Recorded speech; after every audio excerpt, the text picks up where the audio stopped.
Hello दोस्तों, welcome to my channel. दोस्तों, आज की वीडियो में हम लोग बात करने वाले हैं सीजीएल एग्जाम 2023 टीयर 1 के बारे में, जिसमें आप देख सकते हैं कि 7 अगस्त को पूछे गए शिफ्ट नंबर 3 में जितने सारे क्वेश्चंस होंगे मैथमेटिक्स का, इन सबको हम लोग आज सॉल्व करने वाले हैं बेहतरीन तरीके से। तो आइए शुरुआत करते हैं, चलते हैं सीधे मैथ्स के सवालों की तरफ। उम्मीद करते हैं कि आपको इस सीरीज पसंद आ रहा होगा, तो एक बार लाइक कर दीजिएगा हमारी इस एफर्ट के लिए।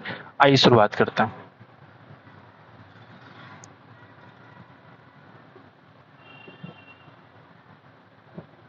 ठीक है, आप देख सकते हैं पहला सवाल आपका यहाँ से शुरू हो रहा है। दिए गए व्यंजक का मान ज्ञात कीजिए। तो आपका एक तरीका ये भी है कि आप इसका वैल्यू पुटिंग करके आप इसका आंसर निकाल सकते हैं, लेकिन ये आसान है ऑलरेडी, तो वैल्यू पुटिंग करने की आवश्यकता आपको नहीं पड़ेगी। Sec square A minus 1 is equal to tan square theta, ये होता है। यानी कि टू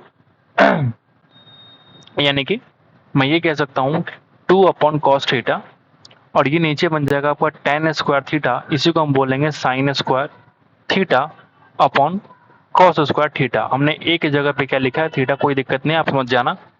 एक यहाँ से और एक यहाँ से कट जाएगा, तो ऊपर क्या बचेगा, 2 इंटू कॉस, और एक साइन जाएगा ऊपर, तो कॉस बटा साइन को हम बोल सकते हैं टेन, यानी कि 2 टेन थीटा, और एक साइन नीचे है, ऊपर जाएगा तो क्या बन जाएगा मेरे भाई, तो आप बोलेंगे कोसेक थीटा।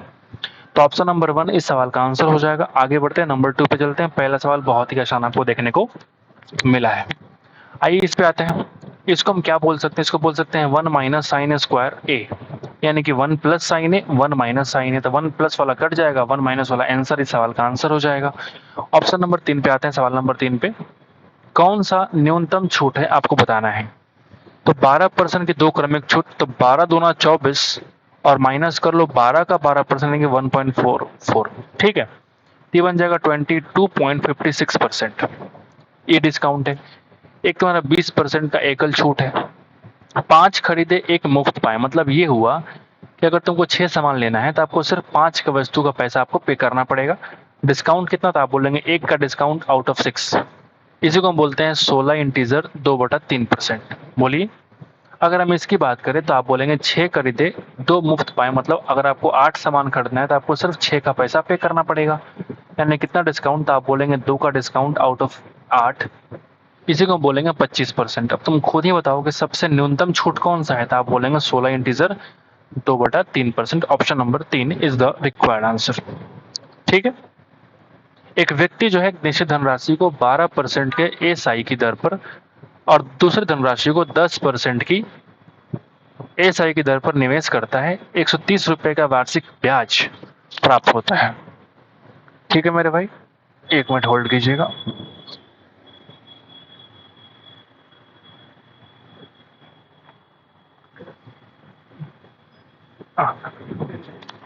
हाँ ठीक है। तो उसे 130 रुपए का वार्षिक ब्याज प्राप्त होता है। हालांकि यदि उसने निवेश की गई धनराशि को आपस में बदल दिया होता तो उसे ब्याज के रूप में 4 रुपये अधिक प्राप्त होता। इसके बहुत सारे तरीके हैं, लेकिन जो बेस्ट तरीका है, बेसिक तरीका मैं आपको लेके चलूंगा और शानदार तरीके से उसको करके दिखाऊंगा। तो 12% जो ब्याज है की दर पर कितना उसने निवेश किया था, आपको वो बताने हैं। ठीक। तो मान लिया हमने कि 12% पे उसने x रुपया निवेश किया और 10% पे उसने y रुपया निवेश किया। तो मैं कह सकता हूं कि x का 12% और प्लस y का 10% इज इक्वल टू 130। बोलिए, यानी कि 12% of x plus 10% of y is equal to कितना था, आप बोलेंगे 130 रुपया। ठीक वैसे ही अगर मैं इसको एक्सचेंज कर दूं, 10% पे लगा दूं x रुपया और 12% पे लगा दूं y रुपया, तो आपको क्या होता है, 4 रुपया अधिक प्राप्त होता है आपका ब्याज। दो इक्वेशन, दो वेरिएबल, आओ जरा सॉल्व करें। ये 12 और ये 10, तो हम क्या करेंगे, ऊपर 5 से और नीचे 6 से मल्टीप्लाई कर दो और फिर माइनस कर दो आप, फिर आप माइनस कर दो। 12 पचास 60, 12 पचास 60 खत्म हो गया। हमने गलती किया, हमें अगर x को निकालना है तो हम y को कटवा लेते हैं, टाइम में क्यों वेस्ट करना है। हम क्या करते हैं, y को हम कटवा लेते हैं। तो क्या करेंगे देखो जरा, तो 10 को अगर गुणा करूंगा 6 बार में और ये कट जाएगा 5 बार में। अब दिक्कत नहीं है, सीधे मेरा क्या फायदा हो जाएगा कि y कट जाएगा और मुझे x की वैल्यू निकल के आ जाएगी जो मुझे निकालना है। बताइए, यहाँ देखेंगे अगर आप तो 60 और 60 कट जाएगा पूरा पूरा, ये बन जाएगा 12 छक 72 और ये -50 यानी कि 22% of x। 22% of x is equal to 13 छक 7800 माइनस 13 छक 78, 7800 नहीं भैया, 780। ठीक है, 780 और यहाँ पे क्या हो जाएगा बताओ, गुणा करो 500, 3 पचे 15, साढ़े 600 और 4 पचे 20 यानी कि 670। तो यहाँ जो 22% आया है x का वो कितना आ जाएगा, तो आप बोलेंगे 110 के बराबर, यानी कि 11 दूना 22। 2% अगर 10 रुपया है तो 1% 5 रुपया और 100% 500 रुपया। 100% ऑफ x यानी इसी x की वैल्यू जो मुझे निकालनी थी वो आ चुकी है ऑटोमेटिक, कितना, 500 रुपया। समझ गए? इस बंदे ने चूज किया ऑप्शन नंबर 2। ये मुझे खराब लगता है, आसान सवाल तुम छोड़ते हो चाहे गलत करते हो, मुझे बहुत खराब लगता है। ये सवाल टफ नहीं था, लेकिन आपने देखा अच्छा 3-4 लाइन का सवाल है तो मुश्किल ही होगा, ऐसा नहीं होता। एक बार पढ़ के देखो, इक्वेशन बन गया तो फिर आपका सवाल बन जाएगा ऑटोमेटिक। 8 सेम त्रिज्या वाले एक वृत्त के व्यास PQ के एक सिरे पर एक वृत्त की स्पर्श रेखा APB खींची जाती है। मान लीजिए कि वृत्त है, ठीक है, मान लीजिए भैया ये तुम्हारा वृत्त है, तो तुमने क्या किया कि एक तुम्हारा ये तुम्हारा क्या बन गया, व्यास, ये तुम्हारा हो गया व्यास, डायमीटर, ये तुम्हारा सेंटर हो गया। बताओ, तो अगर 8 cm त्रिज्या है, 8 cm त्रिज्या है और ये तुम्हारा क्या हो गया भैया, ये तुम्हारा हो गया स्पर्श रेखा यानी कि टेंजेंट। ठीक है, तो यहां पे कह रहा है कि ये अगर PQ है तो APB खींची जाती है स्पर्श रेखा। जीवा RS की लंबाई क्या होगी जो AB के समानांतर है। अच्छा, AB के समानांतर है और P से 12 cm दूर है, तो 8 यहाँ पे है तो 4 यहाँ बीच में कहीं होगा। तो यहाँ पे अगर तुम देखोगे तो इसकी लंबाई आपको फाइंड आउट करनी है। तो यहाँ से मुझे लंबाई पता है कि ये 4 के बराबर है और रेडियस तुम्हारा ये तुम्हारा 8 है। तो अगर मैं इसकी वैल्यू निकालूंगा यहाँ से यहाँ तक की लंबाई, तो आप बोलेंगे 8 का स्क्वायर माइनस 4 का स्क्वायर, यानी कि ये फिर ऐसे भी कर सकते हैं, अगर मैं काट लूँ इसको तो 1 और 2 का रेशियो, तो ये बन जाएगा आपका 4 - 1 यानी कि √3। बोलिए, और 4 हमने काटा था पहले से, यानी कि इसकी लंबाई कितनी आ गई, 4√3। तो यहाँ से यहाँ तक की लंबाई कितनी हो जाएगी, 8√3। और ये इस सवाल का आंसर हो जाएगा। जितना मुश्किल मुझे लगा था उतना मुश्किल ये था नहीं सवाल। आगे बढ़ते हैं, नंबर 6 पे आते हैं। 18 cm व्यास है तो R कितना हो जाएगा, तो आप बोलेंगे 9 cm। गोले को पिघलाकर 3 cm त्रिज्या 2 cm ऊंचाई वाला बेलन बनाया गया है, उससे कितने बेलन की संख्या निकाल सकते हैं। 4/3 into pi into RQ is equal to number of बेलन इंटू पाई इंटू R²H, यानी कि 3 3 के 9 इंटू कर लो 2। बोलिए, सही है ना? 9 यहाँ से और 9 यहाँ से काट के 2 ऊपर लिख दो। 1 पाई यहाँ से 1 पाई यहाँ से 2 कट गया भैया 2 बार में, यानी कि 2/3 इंटू 9 का स्क्वायर 81, 27 दूना 54 इस सवाल का आंसर हो जाएगा। अगर त्रिभुज तुम्हारा कॉन्ग्रुएंट है, सर्वांक्षम है, तो मैं क्या बोलूंगा बताओ। C अगर 80, A 10 तो Q की माप क्या होगी। अगर दोनों 90 के बराबर है तो तीसरा एंगल 90 होगा और वो 90 एंगल इस Q के बराबर होगा, यानी जो C एंगल, सॉरी यहाँ पे B एंगल बच गया ना, तो B के बराबर क्या हो जाएगा, Q, और Q की वैल्यू कितना है, 90 डिग्री। सवाल का आंसर हो जाएगा। बेहद ही घटिया किस्म का सवाल। ये तो रीजनिंग आ गया कि प्लस का मतलब प्लस को भाग में, माइनस को गुणा में, तो प्लस को तुम कर लो भाग में, ठीक है, माइनस को कर लो तुम गुणा में और भाग को कर लो माइनस में, ठीक है, और गुणा को कर लो प्लस में। तो इस वैल्यू का मान क्या होगा। अरे भैया पहले हम भाग वाला काम कर लेंगे। 16 से 16 पूरा पूरा कट जाएगा, बताओ। बोलिए, कट जाएगा ना 16 से पूरे बार में, तुम्हारा 16 बच गया और यहाँ तुम्हारा मल्टीप्लीकेशन है, तो 87 प्लस 16 गुना 77, 16 सते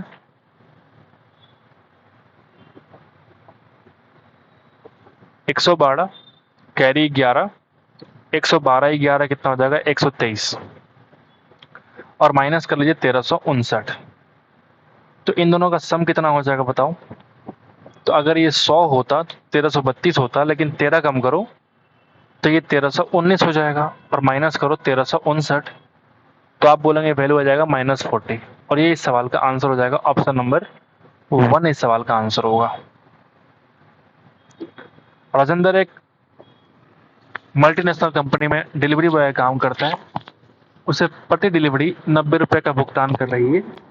क्रमागत 15 दिवसों वाले एक पखवाड़े में उसकी प्रतिदिन औसत कमाई कितनी थी? 540 थी। ठीक है, 15 दिन की जो एवरेज वैल्यू कमाया उसने, वो कितना कमाया? तो आप बोलेंगे 540। बोलिए। पहले 7 दिनों की जो कमाई थी वो कितनी थी? 519 रुपया। आखिरी 7 दिन में कितना कमाया? तो आप बोलेंगे 546 रुपया। तो जो एक दिन 8वें दिन की उसकी कमाई थी वो कितनी थी? आसान सवाल है, आसान सवाल है।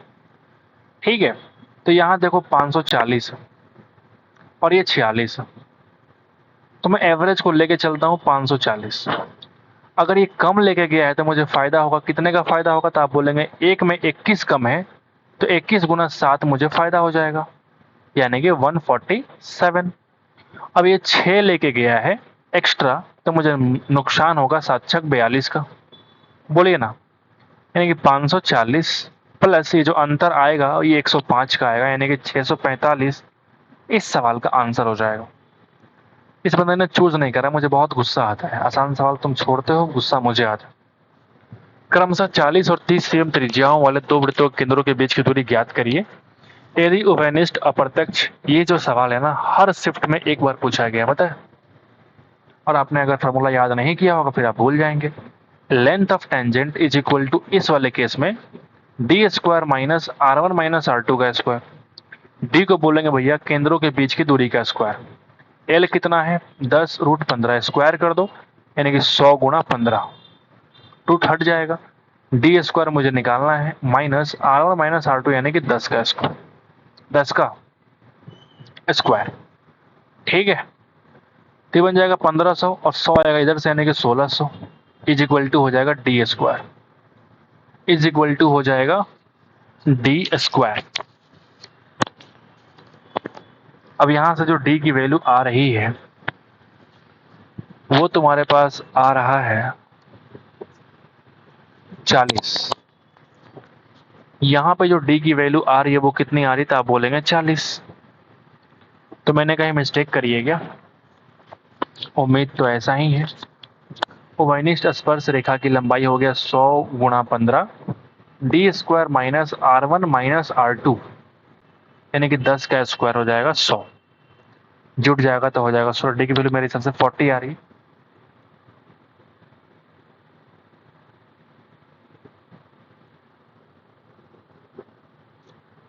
अनुप्रस्थ अप्रत्यक्ष उभयनिष्ठ स्पर्श रेखा की लंबाई 10√15 दी गई है, तो 10 का स्क्वायर 100, √15 का स्क्वायर 15। इस बंदे ने ऑप्शन नंबर 1 चूज किया है, तो इसने सही चूज किया। तो हो सकता है कि मेरे से कुछ गलती हो रखी हो या फिर मैं फार्मूला कुछ भूल गया हूँगा। ठीक है, बट मेरे हिसाब से ये वाला सही सवाल का आंसर है। ठीक है, 40 माइनस 30 यानी कि 10 का स्क्वायर। केंद्रों के बीच की दूरी ज्ञात कीजिए। ये हमने सही करा है मेरे हिसाब से। आप एक बार चेकआउट करना कि मैंने कहाँ मिस्टेक करी। अगर मिस्टेक करी भी है तो आप सही कर देना, परेशान ना होना। ये सवाल मुश्किल नहीं है, अगर फॉर्मूला आपको याद है तो आप कर सकते हैं। ठीक है, इस पे आते हैं। अगर x प्लस 1/x, ये बढ़िया सवाल है। अगर -1 होता है तो उस केस में क्या करते हैं? X Q is equal to होती है 1 के बराबर। आपने पढ़ा भी होगा। जब भी आपको ये केस दिखे समझ जाना कि एक्स क्यू की वैल्यू कितनी है? 1 के बराबर, यानी कि 1 की पावर 5 1 और ये +1 कितना हो जाएगा भैया? 2। आप अगर बस इतनी सिंपल से चीज याद रखे होंगे तो फिर आपको वैल्यू आसानी से आंसर मिल जाएगा। देखो इस बंदे ने 3 नंबर चूज किया है, पता नहीं क्यों यार, क्यों नहीं पढ़ते हो भाई? साइन स्क्वायर 30, ठीक है, साइन स्क्वायर 40। तो अगर तुम देखोगे ना तो साइन स्क्वायर 30 और इसको मैं अगर कन्वर्ट करूं तो बन जाएगा कॉस स्क्वायर 30। तो sine square A plus cos square is equal to 1। या फिर जब भी आपको साइन स्क्वायर और साइन स्क्वायर में वैल्यू दे रखा हो, जब दोनों का सम 90 हो तो उसकी वैल्यू क्या हो जाएगी? 1। ठीक है, यहाँ देखो और यहाँ देखो 1, यहाँ देखो, यहाँ देखो 1, यहाँ देखो, यहाँ देखो 1, 4 इस सवाल का आंसर होगा। सुनैना और रंजन की धनराशि का योग कितना है? 23। धनराशि का अंतर कितना है 7। अरे यार कितना घटिया घटिया सवाल पूछ रहे हैं। दोनों का सम करके हाफ कर दो, सिंपल सम ही करो ना यार, सम और माइनस कर दो। 30 अनुपात 18, 18 नहीं 16, सही है ना। तो 15 अनुपात 8 इस सवाल का आंसर हो जाएगा। कल्याण ने क्रमशः 5% 10% की दर से संयोजित 2 वर्षों के लिए 12,000 की धनराशि का निवेश किया। 2 वर्ष के अंत में चक्रवृद्धि ब्याज कितना हो जाएगा। बेहद ही घटिया किस्म का सवाल। पहले वर्ष से 5%, अगले वर्ष 10%, यानी कि 10 5 15 प्लस 5 का 10% यानी कि 0.5, यानी कि 15.5% मुझे निकालना पड़ेगा। कितने का था आप बोलेंगे 12,000 का। तो परसेंट को यहाँ से हटाएंगे तो नीचे क्या आ जाएगा 100, और एक जीरो यहाँ से, एक जीरो यहाँ से, दो यहाँ से, दो यहाँ से, गुना कर लो। 12 पचे 60 कैरी 6, 12 पचे 60 6 66, 6 12 6 18, और ये इस सवाल का आंसर हो जाएगा। स्थिर जल में नाव की चाल, धारा की चाल दे रखी है। एक व्यक्ति नाव से 105 किलोमीटर की दूरी यात्रा करके प्रारंभिक बिंदु पर वापस आता है, तो कुल समय कितना लगेगा आपको बताना है। अगर सेम डिस्टेंस जा रहा है, इसके बहुत सारे तरीके हैं सॉल्व करने के, मैं एवरेज स्पीड से करके दिखाता हूँ। अगर ये सेम डिस्टेंस जा रहा है, सेम डिस्टेंस वापस आ रहा है, तो मैं यहाँ पे ए बी जी स्पीड निकाल सकता हूँ, ए बी जी स्पीड निकाल सकता हूँ। बताइए, एक तरफ अगर जा रहा है तो x प्लस वाई यानी कि 9 और 1.5 है ना, ये 1.5 ही है ना भैया, उम्मीद तो है 1.5 है ये, तो ये बन जाएगा 10.5। अगर माइनस वाला केस करूं विपरीत दिशा में तो 7.5। तो ए बी जी स्पीड कैसे निकालते हैं, 2 इंटू ए इंटू बी, यानी कि 21/2 और 15/2 कितना हो जाएगा बताओ। 21/2 इंटू 15/2, और नीचे हो जाएगा भैया A plus B, 2 A B अपन ए प्लस बी। इन दोनों का सम कितना हो जाएगा, तो आप बोलेंगे 18 के बराबर। बोलिए, 2 से 2 खत्म, 5 हो गया, और ये तुम्हारा 6 हो गया। ये हो जाएगा 3 दूना 6, ये 3 7 21, यानी कि 35/4 आपका ए बी जी स्पीड हो गया किलोमीटर पर आवर में। तक मुझे टाइम निकालना पड़े तो आप बोलेंगे 105 बटा स्पीड 35 इंटू 4, 35 गुणा 3, तो आप बोलेंगे 4 3 12 घंटा लगेगा। कब, जब मैं एक तरफ जा रहा हूं तब। समझ रहे हो बात। ऐसा क्यों, क्योंकि 105 किलोमीटर की जो दूरी है, इतना दूरी यात्रा करके वापस लौट जाना, मतलब 105 गया और 105 आया, तो 12 घंटा जाने में और 12 घंटा आने में, यानी कि 24 आवर। अब तुम बोलोगे नाव से अगर दिशा में जाएंगे तो टाइम लगेगा कम, विपरीत दिशा में आएंगे टाइम लगेगा ज़्यादा, वो अलग केस है। हमने उसको कन्वर्ट कर दिया एवरेज स्पीड में। अब यहाँ मुझे वो धारा की चाल से कोई मतलब ही नहीं है। एबीजी स्पीड का मतलब होता है कि पूरे डिस्टेंस में सेम चाल। ठीक है, आप वैसे चाहो तो वैसे भी बना सकते हो, बट ये भी तरीका मुझे पहले दिमाग में आया, पहले इससे कर लिया। एग्जाम हॉल में जो पहले समझ में आया पहले उससे कर लेना, टाइम वेस्ट मत करना एग्जाम हॉल में, समझा। ये बेस्ट सजेशन है भैया। यदि कोई छात्र किसी विषय में 80% या उससे अधिक अंक प्राप्त करता है, तो यह माना जाता है कि छात्र ने विशेष योग्यता डिस्टिंक्शन प्राप्त करी है। किसी एक छात्र ने अधिकतम कितने विषयों में विशेष योग्यता या डिस्टिंक्शन प्राप्त की है, आपको बताना है। ठीक है बताना है भैया, अधिकतम कितने लोगों ने विशेष योग्यता या डिस्टिंक्शन प्राप्त करी है। कुछ खास तो इसमें है नहीं।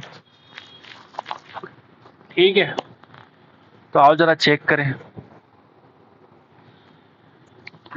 80% है उससे ज्यादा। अब ये जो वैल्यू आपका दे रखा होता है वो 100 में दे रखा होता है, आपको निकालना पड़ता है 150 में। समझ के बात, समझ के बात, यानी कि हमें कुछ भी नहीं करना, हमें बस चेक ये करना होगा किसमें आपका 80 से ज्यादा है।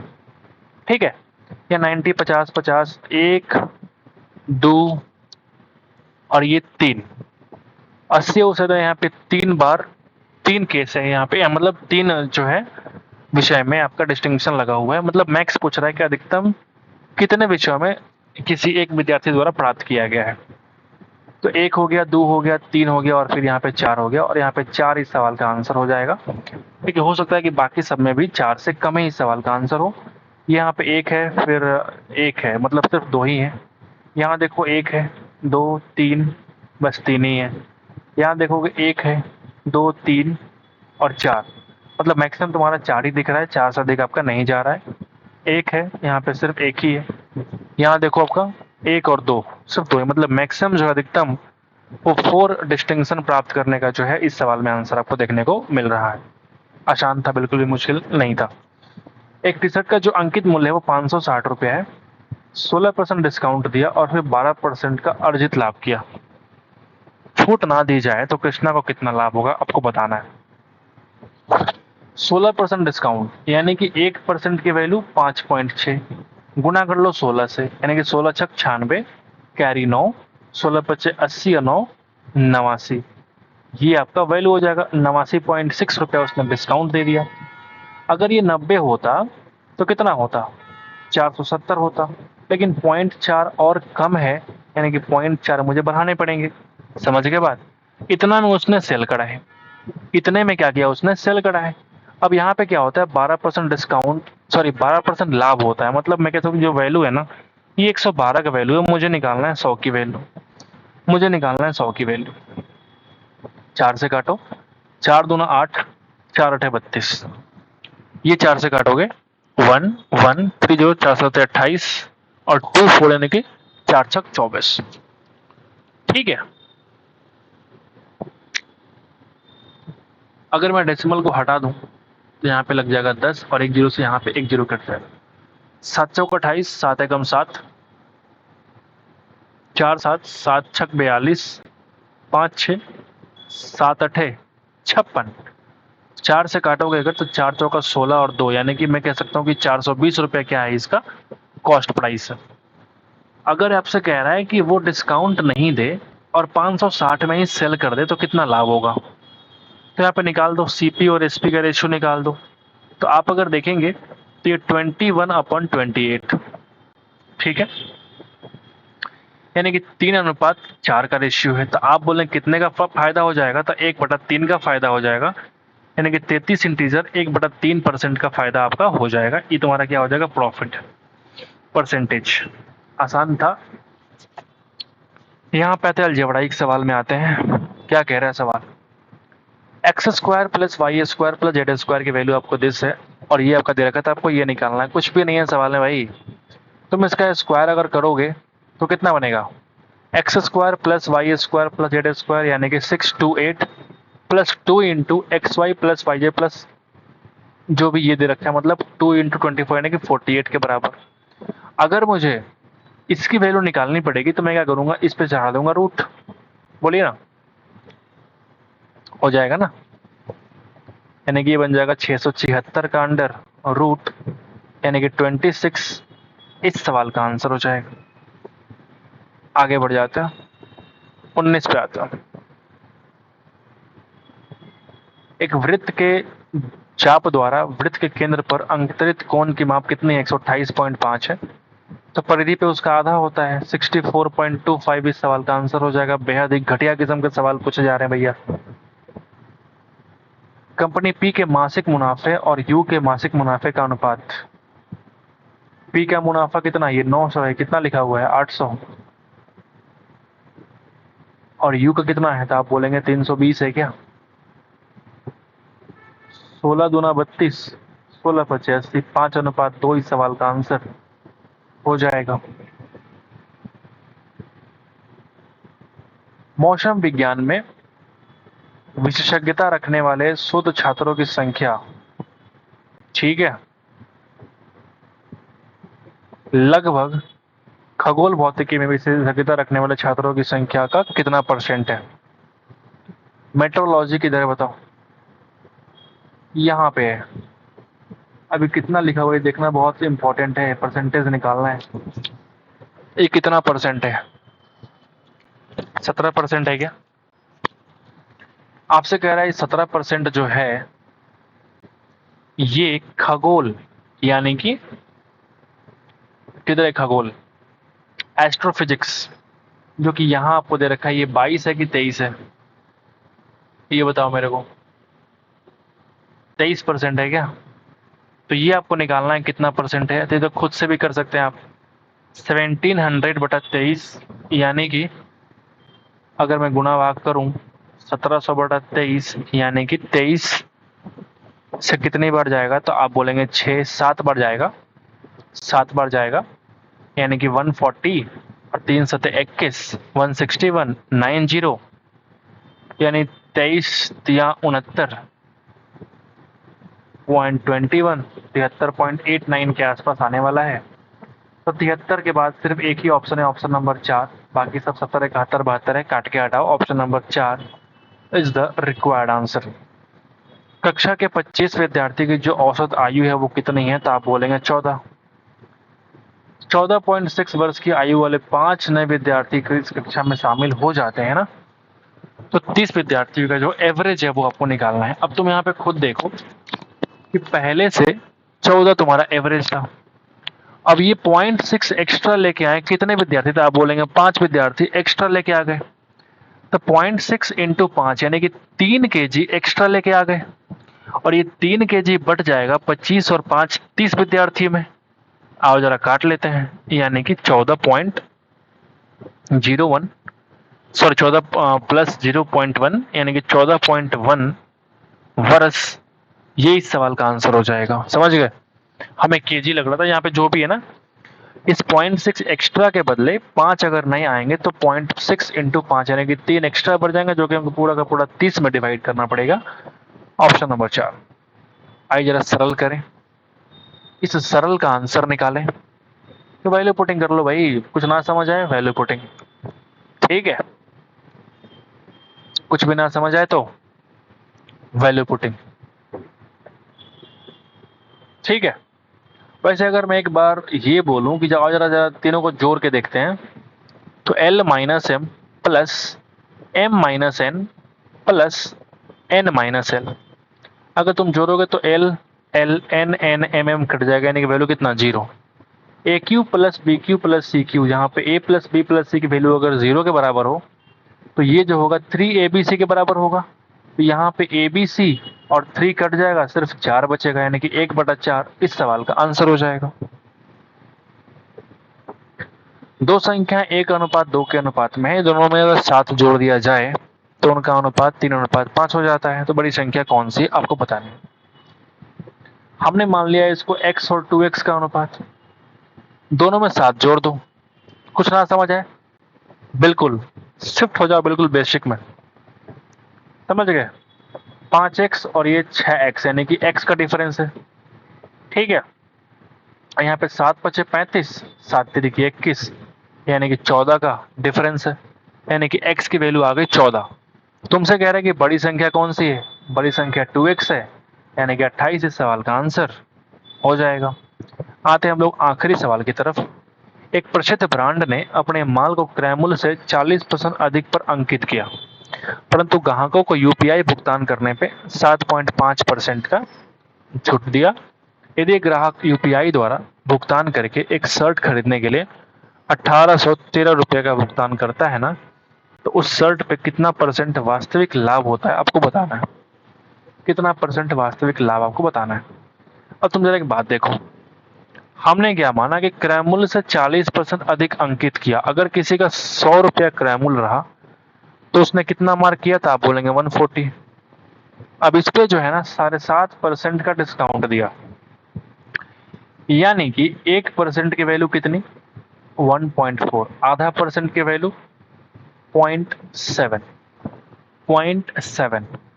अब इसको तुम 15 से गुना कर दो तो आप बोलेंगे 15 सते 105, यानी कि 10 रुपया 5 पैसा जो है इसने डिस्काउंट दे दिया। तरीके और भी है समझने के, अगर 10% की बात करूं तो वो 14 हो जाएगा, 2.5% 3.5 हम कम कर देंगे तो 10.5 तुम्हारा क्या हो जाएगा, डिस्काउंट हो जाएगा, यानी सेल कितने में किया, तो आप बोलेंगे 129.5 में, 129.5 में। तो इसका जो वास्तविक लाभ है, प्रॉफिट, वो कितना है, तो आप बोलेंगे 29.5। अब सवाल ये है ना कि भुगतान कितना किया, 1813 रुपया का, तो यानी कि जो एसपी जो प्राइस है 129.5 के बराबर, आपको निकालना है प्रॉफिट कितना, तो 29.5, ये तुम्हारा प्रॉफिट है। सही है क्या, सही है ना। ये जीरो यहां से डेसिमल काट के हटा दो, अब जरा काट के देखते हैं। ठीक है, अब जरा काट के हम देखते हैं। 5 से काटो, 5 और 9, 5 से काटो 2, 5 और 9, 2, 5 और 9।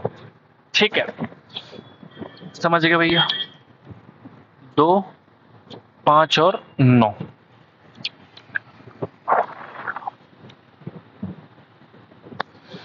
अभी कितने से कटेगा आपको बताना है।